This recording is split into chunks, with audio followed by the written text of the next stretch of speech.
Marky Worthington Podcast all day. All day. Dream by night.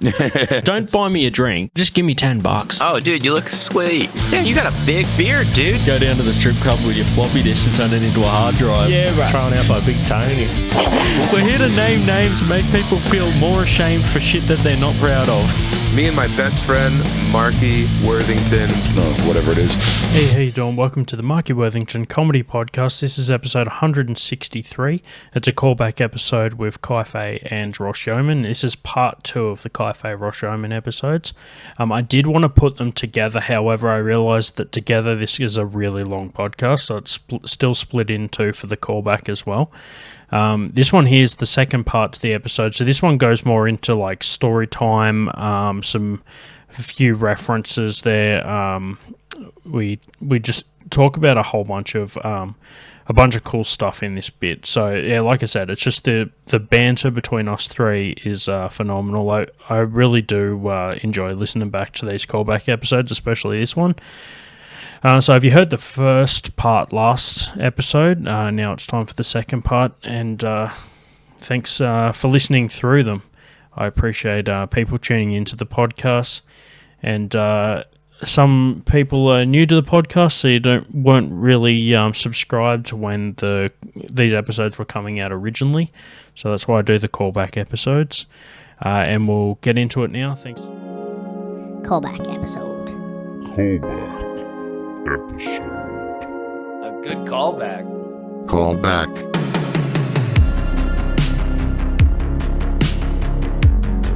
Welcome back, and we've got our story time now. We left you with a cliffhanger before, saying that we're going to get into it after the break, and this is a relatively new section.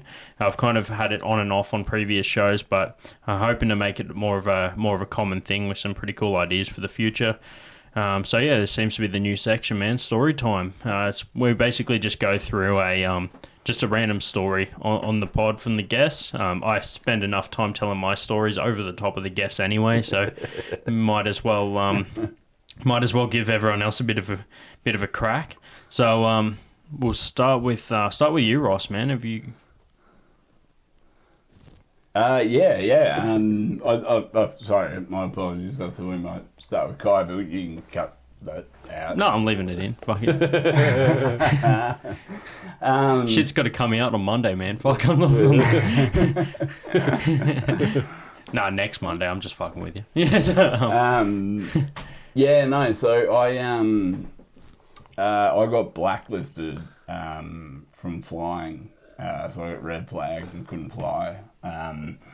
So I don't know if it still exists, but do you remember Tiger Airways? It doesn't exist, but yeah, I think everyone remembers Tiger Airways. Yeah. So like you sat next to a goat or something. Yeah. Shit, like it's the worst airline in the fucking world. Well, that's whoever sat next to you would say, yeah.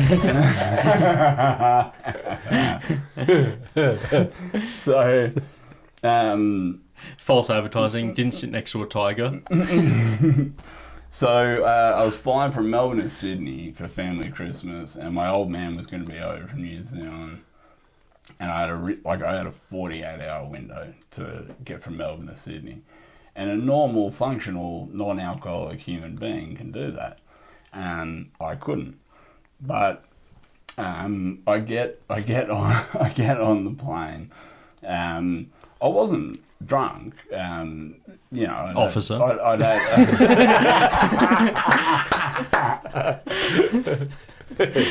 Just slightly pissed. But seems to be the officer problem.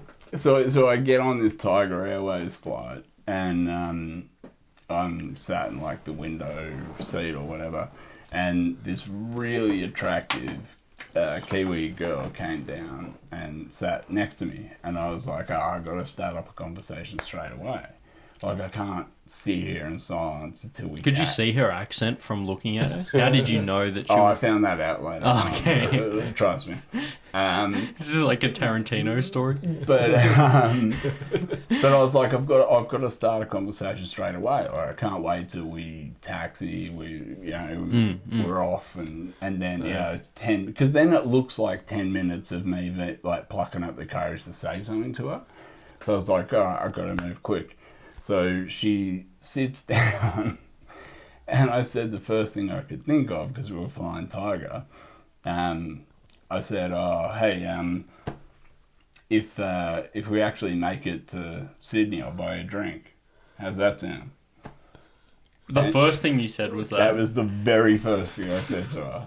If we actually make it to Sydney, Wow. I'll buy you a drink. And she spoke to you for long enough to find out that she was New Zealand. Oh, that accent's pretty distinguished, but The fuck are you on about? Okay, He's heard Scottish. I know, yeah. That's all I can do is Scottish. Ross has heard no in so many different accents. He can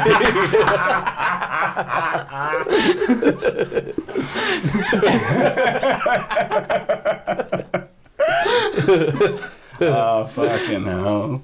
Judging by the way you just said no, are you from New Zealand? You're like a shitty fucking crowd work magician. So I can tell which city in New Zealand by dialect. Sounds like South Island. You're trying to narrow it down. I think I got told no by your sister. Sorry. Anyway, continue. Okay. So I'm actually intrigued. What was the response to that very forever. upfront? You said, I was told no by your mum, but here you are. Yeah, anyway. So she sits down and I'm like, if we actually make it to Sydney, I'll buy a drink. And she's like, what do you mean if we actually make it to Sydney? And I was like, well, yeah, it's Tiger. It's a shit airline. It's just a joke. She's like, well, I don't find it funny. And then she pressed the thing for the attendant. And so the attendant comes over. The plane's still docked at this point, but it's starting to come out and go onto the runway, right?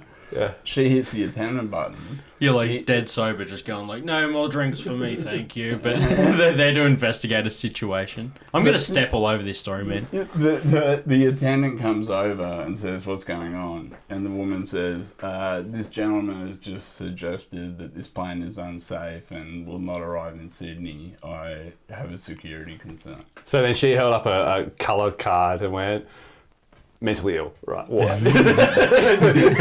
Not a terrorist, must be mentally ill. It's mentally ill / drunk. Yeah. She just ticks both boxes. That's the only 2 boxes she tick that day with her. Okay, so come on. So the attendant, so she's like, he's made security threats, the plane isn't safe or whatever else. Wow. And I was like, whoa, no. So she's playing hard to get. Yeah, too hard in fact. But so I say to the flight attendant, I've had harder. And I'm just going off the cuff, and I'm just saying what I think. You're crowd working with you. And so I said to the flight attendant, I was like, no, look, all I meant was, it's Tiger, it's a shit airline. He happened to be the owner. And I'm just mucking around about, how Tiger's so cheap, I'm surprised he didn't just go fair enough then. And turn the light off. Yeah, she could have just gone, fair that, we'll see if we get there, fist bump. She really did not want that drink. No. So the flight attendant leaves, and then over the PA comes this Casp's announcement, and he's like, apologies, ladies and gentlemen, we're having some technical difficulties. We're going to be delayed for at least 5 to 10 minutes.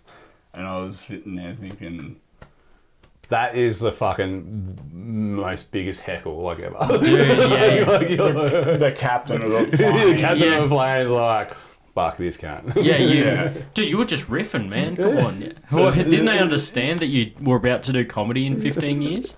But so we sat there for about 5 minutes, and then the captain comes over the PA again, and he's like, we just need to redock the plane for a moment. There could be a slight delay. So they go back into the landing pad for the planes. Was this in 2003? Must have been. No, it was 2004. It was still fresh. It was post uni for me. I reckon I was maybe 24, 25. I don't fucking know. No, just do you remember the year? Because I feel like this is post. This is post 9/11. This happened on post 9/11. Yeah. I was like air quotes, Yeah, and a dog. It was like time. after, it was like September 13th or something. Yeah. It's like, you figured they Had would have enough a sense time of to humour fucking- by then. Yeah, Chill the fuck out, dude. It's just a joke, Hey, man. it's already happened. Like, the memorial's built. Like, fuck. It's like, fuck, we planned it for this long. Do you think we'd do it twice? Like, at least 12 months again before we can get enough fucking people on board. I know you can hear voices under the rubble, but that doesn't mean I can't make a joke. No, I think you're thinking of Threadbow. All right, that was too far. You're thinking of Threadbow. No, yeah. I just didn't like how my voice sounded on the black box from the last one, so I had to reshoot it. Yeah, I'm going to hell hanging out with you guys. Fucking hell. So the plane redocked. Oh, by the way, this goes to all the people that are going to comment below with their bullshit. Go fuck yourself. Don't subscribe to my shit if you don't like it. Whatever. Good old 9/11 joke. Yeah. Always goes in What, the too world. fucking soon? Yeah, that's the common. Yeah, so the plane redocks, and I know that they're like taking my bag out of the undercarriage and whatever else. And then the captain comes up to me and he says, you know, you're Ross Yeoman. And I was like, yeah. But I think you might know that given my seat and ticket. So you were nice to him. Yeah. Oh, dude, I was so pissed because I knew how this was going to play out. Joke's on him. You wanted to meet the captain from the start. Can I ride in the captain? I want to fly the train.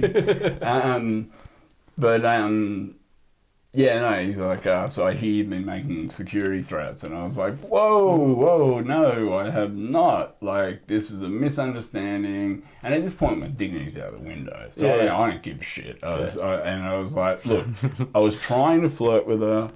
Obviously, I didn't do it well. You know. Was that obvious at this point? I was, but I repeated what I said to the Captain. attendant. Oh, attendant, yeah. Thing. And I repeated the same I thought you just thing. forgot the word you just said. And he was like, well, what did you mean? Like, you know, we might not make it to Sydney. And I was like, look, mate, I'm just saying, it's Tiger, it's a shit airway. All right? I just love how you're doubling, like tripling down. Like, I'm talking to the captain of the... and you're a fucking shit pilot too. Yeah. Like that's like... Just double down on Just it. saying, I don't fucking know you. You're like, look, mate, case in point, you got a plane to fly and you're talking to fucking me. You decided, I was just surprised you didn't go like, are you Ross Yeoman? Can I have an autograph, man? I follow your page and like I seen, like, this is before you, obviously, long before any comedy or anything. This is, Yeah. But like, I'm just, what the fuck, yeah. So, I happen to take my job very seriously as a Tiger Airlines fucking captain. yeah. We only know here because you couldn't fly Qantas. Like, just saying, you're not even good enough to fucking ship FedEx. So just get up there and please get us to Sydney. Like, Case in point, you're the owner and you're still riding. So yeah, it kind of was like saying to a security guard, like, so you didn't pass the mental exam to be a cop, did you? yeah. You know, Literally. yeah, It's actually a good backhanded reference. insult. Yeah. And I wasn't trying to be offensive or an asshole, but I have. I'm just telling them the truth. I mean, come I on, have it's an a shit airline. inability to be a counterpart. But I was just like, I'm sorry, it's you know, it's Tiger, it's a shit airway. I was just joking, you know, blah blah blah. He's like, all right, don't worry about it. You know, he goes back. We wait another 5 minutes. Another thing comes over the PA. We're going to be delayed a little bit longer, blah, blah, blah. And at this point, my dignity is out the fucking window. And so I'm talking to the girl and I'm saying, like, can you please tell them that can you please help me out here? Like, I was trying to flirt. It obviously didn't work. You know, help me out, please. And she was like, well, I don't find that funny. And, you know, you can suffer repercussions. And I was like, all right, fine. And a dude from like the seat aisles over tapped me on the shoulder and he was like, mate, I heard everything. This is bullshit. You know? Yeah. And so I kind of felt a little bit, because all the passengers were getting the shits, and they all knew why. Well, what was going on? Yeah, they all knew that it was me, and, you know, So it kind of didn't work for her, but that guy behind heard your skills, and he's like, fuck, that's actually... offered by him. He's like, hey, man. Hey, man. Oh, look, I'll take that drink. You're a pretty fucking funny guy, man. So, like, PA announcement, another 5 minutes, 10 minutes. And then, 4 police officers came onto the plane. And they walked right up to my seat. And they were like, "You're Ross Yeoman?" And I was like, "Well, fucking obviously." Like, I was so angry at this point. Like, I was fuming. And they were like, "What do you mean?" And I was like, "Well, you know what seat I'm in and why you're here. Of course I'm fucking Ross Yeoman." So they're like, "All right, we've got to escort you off the plane." And I'm like, "Yeah, of course you do, whatever." Yeah. And I'll stand up and I said, "Can I get my laptop bag out of the top carriage?" Yeah. And one of the cops was like, "Why are you so concerned about your laptop bag?" And I was... Wow. Yeah. And because I was... It's mine. Sorry. But because I was so angry, I was just like, what fucking year did you graduate? Like, you're going to kick me off the plane and leave my laptop bag on it? Like, that's best case scenario for me. Yeah. And I shouldn't have said that. Yeah. So... Well, it's all hindsight, isn't it? Yeah. But so he's like, "All right, yeah, you can get your laptop bag." And now I just start hammering it up for the crowd, basically. And so I'm like, I stand up and I'm like, "Ladies and gentlemen, I am reaching for the laptop bag." That is the best. You go full fucking Jim Carrey. You go liar, Jim Carrey on it. Removing the laptop now. Please don't make any sudden movements, as I'm quite jumpy. That is the fucking best, man. But yeah, I was just like, I am retrieving the laptop bag now. And some people actually laughed. And the cops would just give me, like, dead eyes. Yeah. And I was like, all right, fine, fuck it. So I was like, can I have... Tough crowd. It's a bit. This is all a bit. But they let me get my laptop bag, like the geniuses they were. And so, yeah, 4 cops escort me out. They sent me back down to the, like, Tiger in Melbourne used to have this, like... That little secluded... Terminal 4. Yeah, it didn't even have a cafe or a bar. Yeah, like, it was just a shithole. And that's where I could go and get my actual bag. I get there, another 4 cops, and I'm like, is this a fucking slow day for you guys? Like, you know, why is this, you know, going on? Yeah, it was pretty quiet until you fucked it up for him. That's why they were so mad, dude. And so I get my bag, and then I'm like, I got a fucking 48-hour window to see my old man. And so I just grab my shit and go to Qantas. You got any flights going to Melbourne today? No, we're all sold out. I go to Virgin, same thing. Then I get to Jetstar, I think it was, and they were like, yeah, we've got one leaving in an hour. And I was like, done, I'll take it. So I buy my ticket, and she's tapping away, and I'm like, all right, awesome. And then she suddenly stops and goes, could you just wait here for a moment? And walks away, and I was like, oh, fuck. She comes back with the biggest, burliest security guard I've ever fucking seen. Yeah. Right? Male or female? Male. Oh, okay. And No, the security guard. and she goes, look, I'm sorry, you've been put on the no-fly list. And I was like, no. Just let me tell you what happened. And this is the best part. Like, I'm like, let me tell you what happened. And she goes, oh, we know what happened. It's fucking hilarious.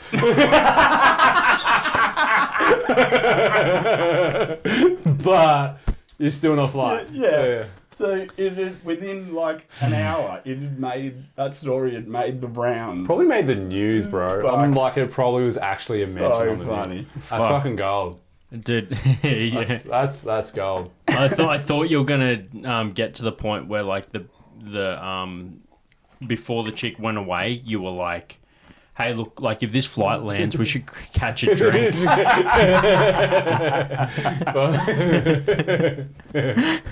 That's right. That's a funny story, man. Fuck, dude. That's a good claim to fame. I definitely fucked that story up as much as I could, and you still plowed through it. I appreciate that.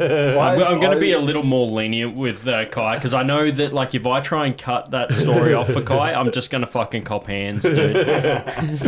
Yeah, well, you're already stealing my bit, so no. I'm still in the MC material. Still my MC material, so. Which I'm also then. Yeah, let's go. I'm going to try probably. If it's anyone but blah, blah, blah. Our MC material. Yeah, our MC. Gabbo. Garbo is coming. I guess so. I should tell a story. Yeah, man. That's actually a pretty epic claim to fame, though, man. But I'm not going to say I've got a better claim to fame, because that's actually a fucking epic claim to fame. Dude, that was commission. He was committed to that, right? The funniest thing was that final, like, what do you call him, cashier or whatever. Yeah, you mentioned it. That's when she said, "Oh yeah, well you know," and so cracked a fucking smile, good. I was like, "Oh, wow." Yeah. Plot twist: the pilot banged the chick. I'm surprised the pilot wasn't like the you know. Anyway, I remember waking that was going to go nowhere and be fucking sound stupid. I remember waking up the next day and the first thing you remembered in 24 hours, waking up the next day. Yeah, no, but I immediately went to like the news app on my phone just to make sure there hadn't been any like airline crashes. That'd be fucking. Yeah. So I woke up on September 11 and I'm just like, fuck, surely there wouldn't be any issues since that. I guess one of my. I got two. I mean, I got lots of claims to fame because fuck on me. But no, I got I got a really sort of. I always think it's a crazy story just because like one time I had the Princess Highway shut down in the middle of the night. Right? So I used to drive bitumen tankers, like big fucking big trucks and all that, and driving around and just like. I'm heading out to I'm supposed to be at this site. And you got to meet the road crew at I got to meet them at 6 a.m. Saturday morning, and it's coming up midnight. And I'm like coming to the town where like I'm going to meet these guys, but I've got to meet them at a particular point. So I decided to pull my truck over so I can check my map. Right. So I pull the truck over and tool it like one side of the truck. So I'm in a proper semi-trailer, big fucking tanker on the back, 26,000 litres of hot bitumen. It's like, this shit's 200 degrees. Does it stay hot? Yeah. So this is 200 degree temperature, man. How do they do that? We got 1,000 BTU burners that we just run at night. Shit while we're sleeping. Like to this day, I actually sleep better with I just got a propane fucking gas stove next to your thing. Because I'm not You've got like Archer level tonight. Yeah, I actually. Mum. So I used to fall asleep to that. It used to be the noise I'd fall asleep to. It was just like Hank Hill just jerked off to that sound. So I've pulled the truck over, and as I'm pulling off the road, the left-hand side of my truck hits the grass, and straight away I know I'm in trouble because the whole fucking truck just starts and sliding and sort of sinks a bit. And so I pull up, and so I haven't come to a clean stop, and there's actually like a telegraph pole about kind of a metre in front of the truck. But I know I'm like, fuck. Right, so I jump out and I look down the side of the truck, and it's about, at this stage, every wheel on that side is about 6 inches deep into the mud. And I'm just like, you gotta be fucking kidding. Now, if there's one phone call you don't want to make, it's to your boss. It's midnight on a Friday going, the truck's bogged. Fucking, I've got to get it out, right? And carrying jet fuel. And I'm carrying this, right? So they call a tow truck. And so this is like midnight. The tow truck shows up about 12:30. And he's looking at it going, fuck, I can't get you out. Because of where the telegraph pole is. He goes, I'm going to have to pull you across the road. To do that, we're going to have to shut down the highway. And I'm like, oh, you got to be kidding me. He goes, yeah. So we don't have that authority. I can't just shut down the highway. Like, if the telegraph pole wasn't there. You got fucking witches hats there, do you, mate? Yeah, he goes, telegraph pole. So he calls, he goes, I've got a guy who works in Vic Roads. He's got a guy. That's what you want to hear. I got a guy. I think this is why I love this story so much. So he calls this dude, right, and he goes to my friend. Yeah, he goes, yeah, he's coming, but he was at a nightclub when I rang. No, fuck. So then we wait about 40 minutes, right? So now it's like 1 a.m, and then this fucking car, like this ute with fucking like orange lights, comes blaring up the fucking, like screaming up the road. Pulls up, this dude just jumps out, he's got fucking techno playing real loud, fucking like, pupils like this, and he's just full like, still bopping away like, what's going on guys? Having a great time? like it's just like, straight from a nightclub, just fucking pinging off his head, going, fuck yeah, what's going on? Oh fuck, that's not good. Like, he's like looking at it. He was on the same level of every other truckie. Was there any cops on this? No, and like we go and he goes, yeah, nah, fuck. So when I got the call, when you rang me, I fucking thought, fuck, how are we going to shut down the highway? And like, he's still like bopping away. They're still playing. It's like, how are we going to shut down the highway? Right, so I rang my mate, he lives out here, he's a fucking cop. And he told me, there's only one cop on the road at the moment. Can't help us, because we need 2 police to shut down the highway, right? But he also said that he's the next town over. So I can get here as fast as I want. Like, still pick. It's like how people jog when they're waiting at the lights so they don't lose the heart rate. Still picking up his head. And then he's like looking at the truck. And so in the last hour that I've been sitting there, the truck's actually sunk like another 2 inches. Right? So then he rings his boss and he goes, we need to shut down the highway. We need a fucking road crew out here. Like, we've actually got to get proper traffic control out here. And the boss goes, what do the police say? He goes, well, the police say they can't help us. And the boss goes, well, you know. And it took him like about another half hour to get his boss on the phone. So the truck's like still sinking. And you can actually see like slugs coming up between the gaps in the spokes. And the truck's like slowly thing. And so he rings his boss. And his boss goes, can't it just wait till morning, right? And this is like 2 a.m. now, and his boss goes, nah. Like, he's like, nah, boss, you can't wait till fucking morning. Better off when there's less traffic anyway. Yeah, but he goes, but if we in my uninformed opinion, if we wait, this truck's going to roll on the side, and it's going to dump 26,000 litres of hot cut bitumen, and we're going to have to call the EPA. Like, either you get a road crew out here, or we're going to have a fucking shitstorm with the EPA in the morning, right? So he still waiting, right? This guy's still fucking just blaying. And we're having a mad chat, hey. He's just having a mad time. Yeah, fuck. And then, so we're having a mad time. And so then at 3 a.m. in the morning, the head of Vic Roads shows up. Like, this is like the head fucking holy shit. Got out of bed at like fucking 3 in the morning. All because I just pulled off the road and I'm like, oh my God, my boss is going to kill me, you know what I mean? I thought you were going to say, and I just told him, look, it's Vic Roads, it's shit. I'm sorry if we make it there. Can I buy you a drink? I just thought that these roads are shit. I dumped some bitumen on there.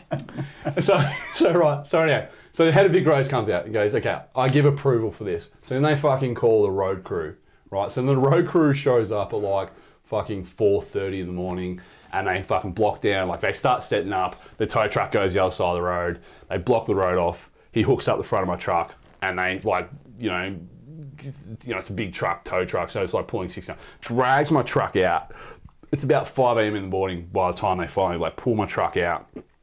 And so he pulls me out, and then I manage to pull forward a bit and then drive around to the other side of like the intersection, and I park there where it's nice and soft. And then like this big fucking road crew's got like full on like, because the amount of mud that was like dragged out, like they had to bring like full on street sweep. Like we're talking a full fucking like $40,000 operation. And then you know that because you got the bill? Or? No, see, this is the thing, right? So afterwards they're sitting going, fucking what happened? Turns out on the other side of the road where I was, there was a construction site, and they had somehow burst a water main on my side of the road and hadn't marked it.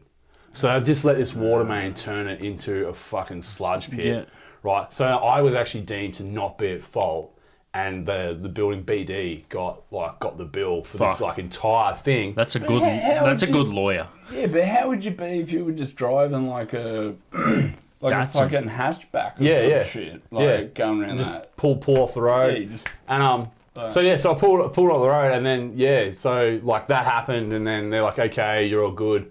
So it's like now 5:30 in the morning, and I've got to meet the road crew at fucking 6. And then I'm like, cool, check my map, and the place where I had to meet the road crew was another 100 metres down. It was another 100 metres down the fucking road. I'm like, fine, only go on. Extra run. So I fully had like the entire Princess Highway shut down for like fucking an hour. Like we're talking like this massive thing, all because I hadn't driven like an extra 100 meters. Fuck. I was like, but I just love that story because of the dude peeing off his head. He was there the whole night. He never left until the whole operation was over, and he's just like having a fucking great. I wonder if the party's still going. Yeah, still going. Disco stick. That's probably not my greatest, my greatest claim to fame as far as truck driving goes. My greatest claim to fame is because it was like a new job. It was the first time I'd ever driven. Yeah. So I was and you do really long, crazy hours and stuff. And like I was one of those truckies that like when I was on the open highway, I didn't fight the truck. So if it kind of went into the other lane, if there was no one coming, like if there was someone coming, I wouldn't like let it drift in other lanes. But when it was just me on the road, I'd let the truck drift a little bit, but I wouldn't like make sharp turns. If it wants to smash, smash into oncoming traffic, it's a truck. It does what it wants. I wouldn't I'd make a smooth movement back in. Yeah, I'm like that with bikes. Like if you jerk the movement, it can fucking make it worse over and understeer and shit. Because you got the bitumen. The bitumen's a liquid, so it's sloshing. You know, so it kind of like pulls you around a bit. So I wasn't like fight. So anyway, I was driving out of Adelaide back into Victoria, and I pull and like this cop car comes down the highway, and I'm approaching this town called Horsham, and this cop car comes down the highway and goes, stops and turns around and pulls in behind me, and just follows me like for about 10 k's into the town of Horsham. And then when I get to Horsham, there's like a full fucking cop, like they're pulling truckies over, they're doing a blitz, but they thing like that. So anyway, this cop puts his lights on. I'm like, oh, this is weird. So I pull over, and she's like, hey, how you going? It's this young, brand new cop trying to make an impression. She's like, hey, how you going? I'm like, yeah, good. She goes, so can I see your logbook? And I'm like, yeah, here's my logbook. And she's like, so when was the last time you stopped and had a rest? And I'm like, oh, I kind of told her. She goes, yeah, because we've actually had complaints about you. I'm like, what? She goes, yeah, apparently you were all over the road. I go, no, I wasn't all over the road, lady. Like, I was in control. And she goes, yeah, we're actually really worried about you fatigue, like we actually think you've been going over your hours. I'm like, no. And she goes, you sure you like think? So they go through my logbook, but because I was a new driver, there was actually part of the law I didn't understand. So for 5 months of my logbook, I'd actually made 16, 15-minute time. Oh, actually, sorry, one was half an hour. But I'd made a whole bunch of very small time infringements, right? And so it was almost like what you were going through, like so. She pulls me out of the truck and then she goes to my logbook and she's like, okay, and then fucking another cop car pulls up. The other cop cars all leave and then another cop car pulls up and there's like fucking 2 detectives get out and then they go through my logbook and then fucking another cop car pulls up and like the first cop car leaves. But this chick's still there with her fucking, with her sergeant trying to make an impression. And so they drag me out the truck and go, look, we've gone through your thing and then we've had the specialist team go through your thing. We've found 16 time infringements and like 10 you failed to tick a box the right way, kind of like minor clerical errors. Yeah. But every error comes with a $400 fine.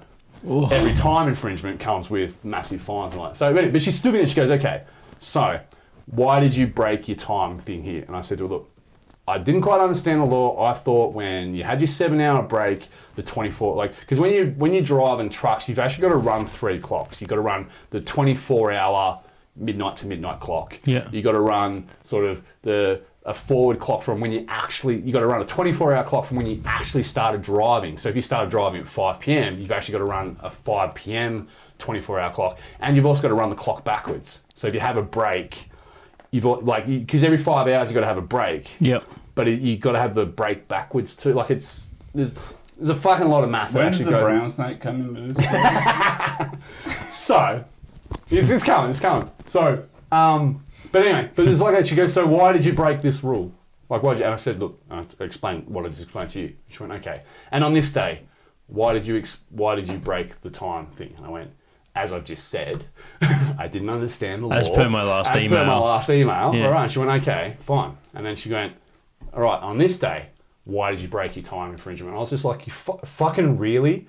And she's like, what? And I went, I fucking just said, yeah, this is why I broke the time thing. And then she goes, okay. And on this day, and I'm like, and I think even the sergeant was going, at some point, surely, she did it to say for every single one. It's a shit police force. It's a shit police force. But this is the reason Ross, why that is the funniest thing you've ever said. this is the reason why I came to fame. Right. So long story already long. What a callback. But short. So I got done for 16 things. I had to go to court. Right. I managed to get court moved from Horsham to Albury because it took that long to go to court. I moved to Canberra. Yeah. But I never changed from my Victorian license because I knew the court case was coming up. Yeah. So I got to court. I was looking at $100,000 worth of fines. Oh. Right. Yeah, dude. It's like if they could have done it all in one block, I was looking about maybe $5-6 grand. But if they wanted to do me for each fine individually, they dropped all the clerical errors and they only took me for the 16 time infringements. But I did the math when I was looking at like $110,000 fucking dollars, like as a math. Holy shit! Like, I was shitting myself, man. So anyway, I got a lawyer. The lawyer went. Good thing truckies are on the big bucks. The worst paid trucking job I've ever fucking had. And such a dangerous fucking load too. Full. I actually need like dangerous goods licenses. Yeah. I was seriously underpaid for that. Do you need that just to walk down the street? Yeah, just to take it out of my pants. Need that to use a urinal. But so when I got to the courthouse, the judge, I don't know, like him and the lawyer must have gotten a blowjob that morning or something because like I showed him my new logbook and I went, look, ever since that happened, I never made a mistake. Here's my new logbook. 6 months worth, blah, blah. And he turns and goes, you know what? He goes, I believe your story. So, this is the claim to fame part. I believe your story, so I'm only going to fine you $1,000. And the cop who was like reading out my list of charges, just like, the judge's like, no, $1,000. He goes, that's the thing. But, mate, I can't do anything about your license. That's up to the police. So I got $1,000 fine and I lost 64 demerit points in a single fucking head. Right? And I actually became like something because I used to run into truckies afterwards and they'd be like, "You're that truckie from Horsham, aren't you?" Because I like became like a truckie who lost 64 demerit points in one hit. But thanks to how fucked up our legal system is, in Victoria they've got a golden point rule. So if you lose all your points, and because I lost all the points simultaneously, you can opt to keep your license and not lose a single point. They give you 1 point, and you've got 12 months to not lose it. If you do, you get your full license back. If not, they suspend your license for 6 months. So I opted for the golden point rule, drove back over the border in Canberra, went to the shop front the next day, and changed my license over to an ACT license, got my 12 points, and walked away going, fuck. Pretty sure I haven't even paid the fine. Holy shit. Maybe you should edit that bit. No, dude, paying the fine's admitting it. So that's my holy shit, claim. 64 demerit points. 16 times, like, because each infringement was 4 points. So, holy fuck. Yeah. That's my claim. Speaking of not paying... Start calling you Nintendo, man. Speaking of not paying fines, that you certainly should have. It certainly did. I've been in 9 car accidents. Oh, fuck. 4 were my fault. Dodging cars don't count though. It was no. 4 were my fault. 4 weren't, and 1 I wasn't driving. So I think in how'd you get out of it? You're like, I'm even. Yeah. Right, like I'm even keel. You got 4 knockouts, a TKO, and 4 losses. Yeah. You're like crawling out of a wreck. Like, look, all I'm saying is it's a shit car, shit road.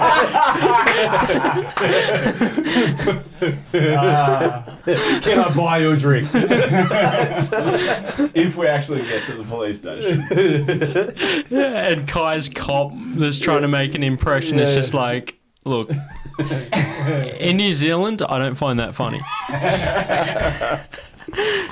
Well, I was hungover as a motherfucker, and I was about 20 or 19. Drinks deep. No, it was in the morning, and it was my mother had recently moved out to Tuggeranong, And I was trying to find her place, and I got the shits. And so what I tried to do was do a U-turn over those, like, grass islands that separate the, 100k stretch bits, right? But to do that, you need a bit of a turning circle.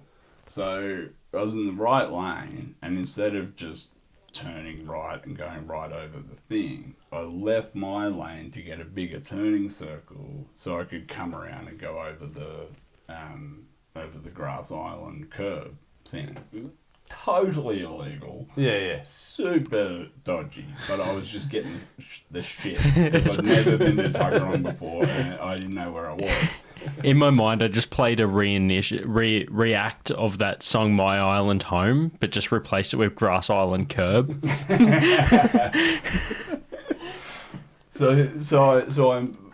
I'm basically trying to do a U-turn. Yeah. But in the time that I do that, this car that thinks I'm just, like, logically, understandably, thinks I'm just moving into the left-hand road, that car guns it. So by the time I turn around to do my U-turn, I just smashed into the side of this guy's car and were at high speed. Yeah. How'd you do a Yui at high speed? Well, didn't. That's the point of the story. Yeah, exactly. The car stopped me. Yeah, I don't really understand the point. So you didn't drive? But no, so This wasn't on the way home from the airport, was it? But no, so I just left my lane and then turned right back into it, and this car sped up and I smashed into the side of it. And I just bought the car I was driving. It was this piece of shit Celica from like 1980 something. It cost me $500. It's worth 10 grand now. Like, Probably. oh no, dude! I put more oil in this thing than petrol. Like it leaked. The car was a disaster to begin with. But anyway, so I had only just bought it, but I hadn't got cover insurance. Yeah. Or any insurance. Like, I wasn't going to insure it comprehensively because it was worth, You need third party, though, Yeah, I need third party. And so I had no insurance. And so both of our cars spin out, and then it hits me, I've got no insurance, I clearly caused this accident. And then I hit the brakes and, like, everything stops, and I was just like, what car did I hit? Like, come on, like, old shit Camry, come on, old shit Camry. I have a look at the car, and I shit you not, it was a brand new Porsche. 911. Wow. 9/11, man, not a good year. I was just like... Was that the time that it happened, or was that actually the brand of the car, like the 911? It's like, September was not a good time for you that year. Yeah, no. Look, first the plane and now this. What the fuck is up with 9/11 and fucking my life? That was the second time you got fucked by 9/11. You just turned and said, look, man, It took me a while I got there. do the damage to this car. It took me a while. I finally worked out how to turn that into a obviously an punchline. inside job. Now, It was pretty funny though. if we get out of this, can I buy you a drink? It was funny. This guy was a champ because, like, obviously I've done the weirdest thing. Like, he didn't expect just to get fucking sidebarred from nowhere. And our car span out and everything else. And because I knew I was fucked, like, this is a Porsche, I got no insurance. And the only thing I knew about traffic rules was that if you were hit from behind, it's not your fault. Yeah. And so he gets out of the car, being a decent human, and is like, are you okay? Like, is anyone hurt? And I get out of the car and talk over him and go, you ran in the back of me. And and the look on his face, he was just like any respect a human could have for another human drained out of this man's face. And it was just like, I was like, you ran into the back of me. And he was like, we can involve the police in this. And I was like, we don't need to do that. Let's cover the damage. So what do I owe you for the Porsche? Dude, he was in the Porsche and it's like, he was like, please be shit old Salika, please be shit old Salika. And he looked over and he's like, fuck yeah. For one of you, your dream came true that day. But I worked out a settlement where I paid, because it was an automatic hard top thing with all the hydraulics and whatever else that go into doing that. And I was like, if I fucked up the hydraulics, they're just going to replace the car. And I'm going to owe like 110k probably. But they fixed it, panel beated it, did whatever. I think one headlight was worth like 2k. So I think I got charged like 7k in the end, which was pretty fucking lucky. For a Porsche, And I started paying him $50 a fortnight, and then the money I was paying to the... So he wasn't an accountant. No. He's just sitting there. All right, so judging by my calculation, should take you about 46 years to pay me off. Well, I was still at uni. I had no fucking money, but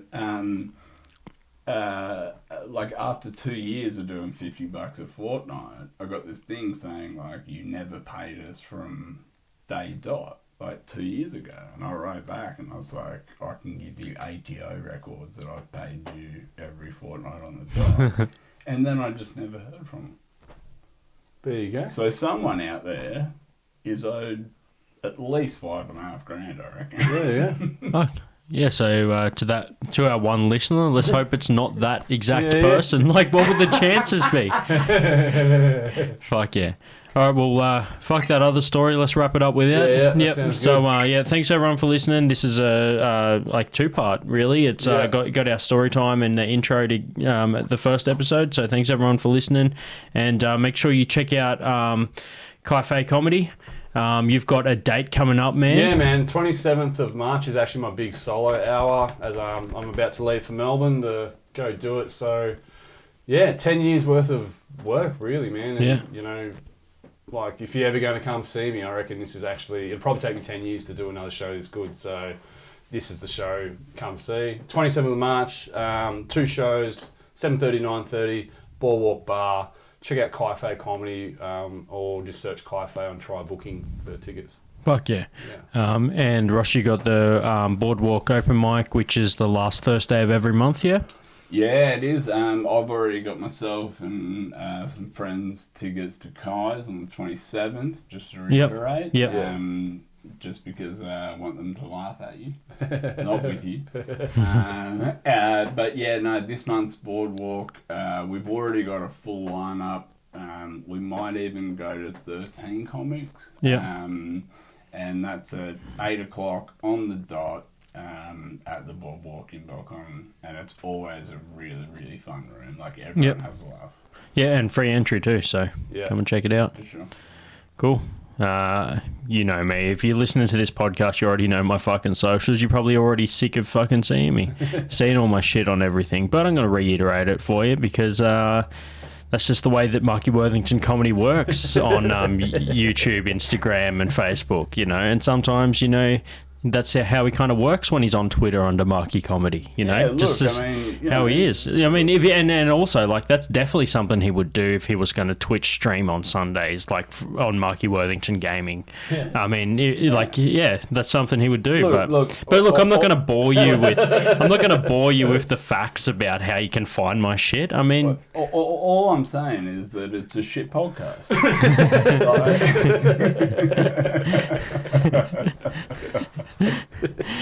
Because Ross only knows it when he's on it. All right, cool, man. So, thanks for listening, and keep your eyes out for the next episode. Cheers. Don't buy me a drink. Just name names. Yeah, right. Big time. Fucking throw it out a strip club with your floppy disk. Yeah, you got a big beard, dude. Shame for shit all day. Me and my best friend, Marky Worthington.